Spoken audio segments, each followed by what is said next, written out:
Alright, we have more reveals coming out of Blazing Vortex, and some of these are more free agent cards.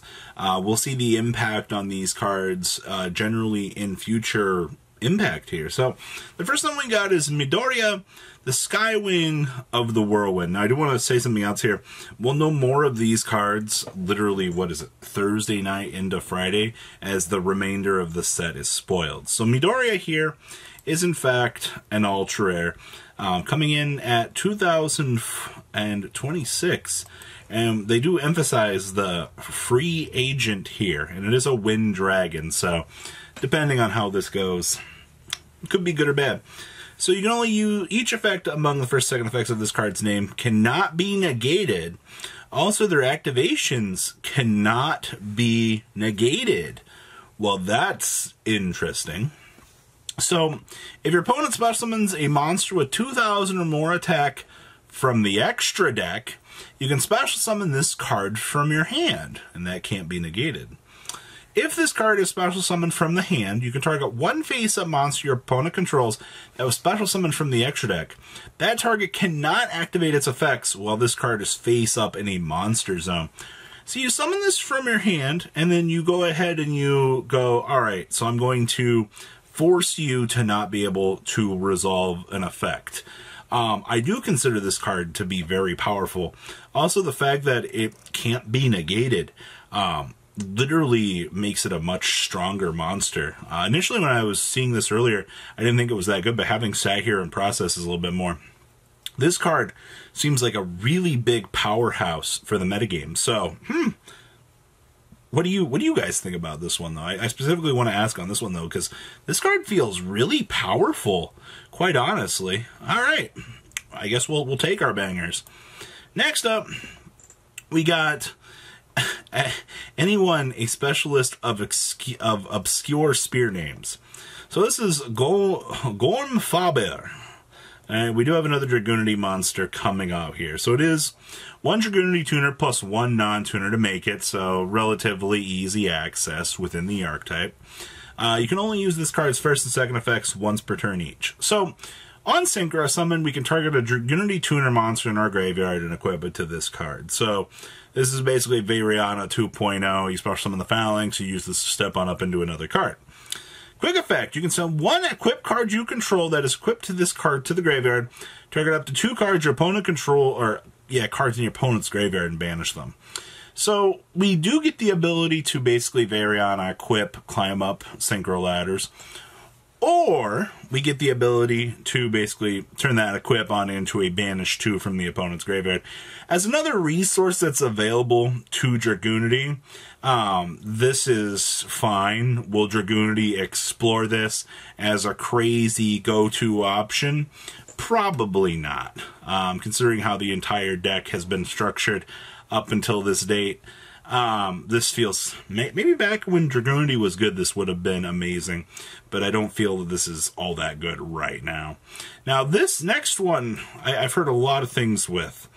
Rebellious Lu Fang. Now, this basically reminds me of Zoo King Alpha in terms of design. Cannot be normal summoned or set. So right out of the gate, you're getting some hefty restrictions on this. Must be special summoned from your hand by controlling the monster or monsters that has the highest attack among ancient warriors on the field. Alright? So basically, you're going to have to meet, and it's not a steep requirement, but they're Zoo King Alphaing the restrictions a little bit for this. You only special summon Ancient Warrior Rebellious Lu Fang once per turn this way. So once per main phase quick effect, you destroy one monster your opponent controls that has the highest attack. Your choice if tied. You cannot activate monster effects during the turn you activate this effect, except for Ancient Warrior monsters. And then once per turn, during the end phase, if your opponent controls the monsters on the field that has the highest attack, give control of this card to your opponent. Alright, so very, very, very steep cost here. But you will get the ability to basically board wipe them. Downside is this card will literally betray you if your opponent has an exceedingly higher attack value. So it's an interesting card for Ancient Warrior. I'm glad that we got something like this, but it's a really weird condition that we had to include on that. Next up, we got the Yellow Grenard Dunogus. I literally want to ask all of you Atlantean Mermail supporters out there why this reject band of misfits has betrayed you.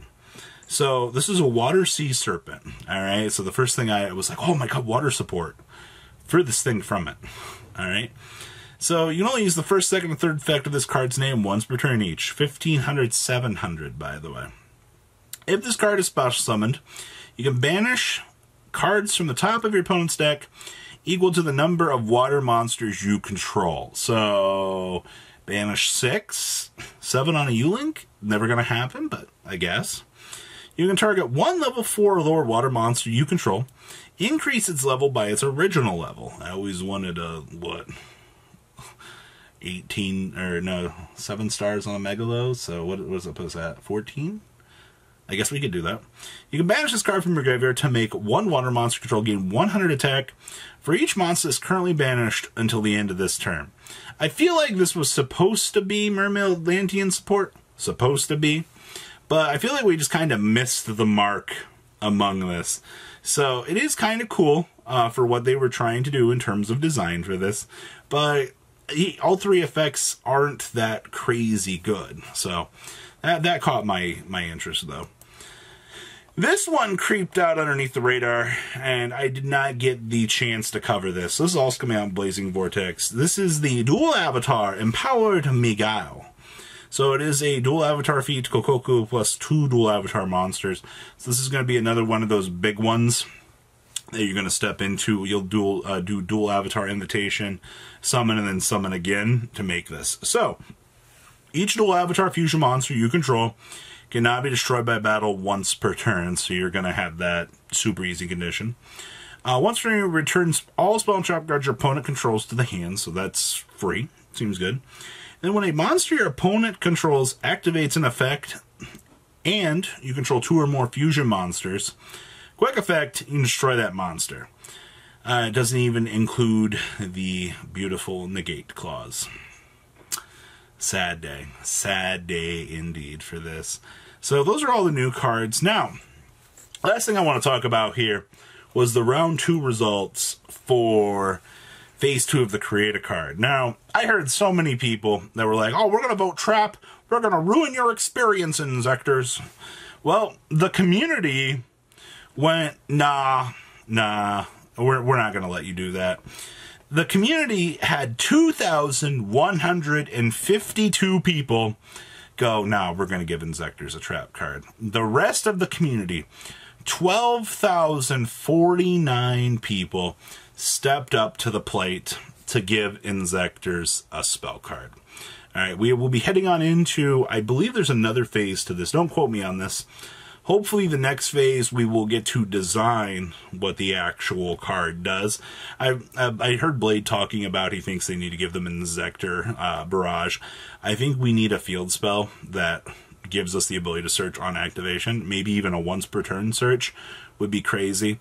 And then we need some sort of recurability off of it. Imagine just making a Union Hanger for Inzectors. I think at this point in time, we can make a friggin' Union Hanger for Inzectors. Let's be honest here, right? Getting the Hornet out of the deck. The monster lineup that we have so far at this point in time is so scarce and small that giving them a Union Carrier or a Union Hanger to equip Hornet and the rest of them seems about right. So the problem is one card wasn't enough, but here we are. So we'll see where this goes, but it's definitely a step in the right direction, hopefully, as things progress and we see some sort of love here for these archetypes. So what do you guys think about all of the interesting news, the card designs, all that fun, fancy jazz? Please leave a comment down below. Tell me what you guys think. And until next time, guys, remember, stay safe out there. Make sure you subscribe to the channel for more. And you guys don't miss out on anything by turning on those notifications. And, well, that's all she really wrote for this. I hope that the rest of Blazing Vortex on Thursday night is a banger. I really do. All right, guys, I'm out. Peace. Thank you, patrons, for making the ride never truly end. Without you guys' support, well, I would probably be doing Truffle Shuffle videos for a living. Guys, please check out VanCole40 for all of your Cardfight Vanguard content brought to you by MCole40. And if you are looking to pick up singles, check out mcolegames.com for your trading card game needs. Thanks for watching, everybody.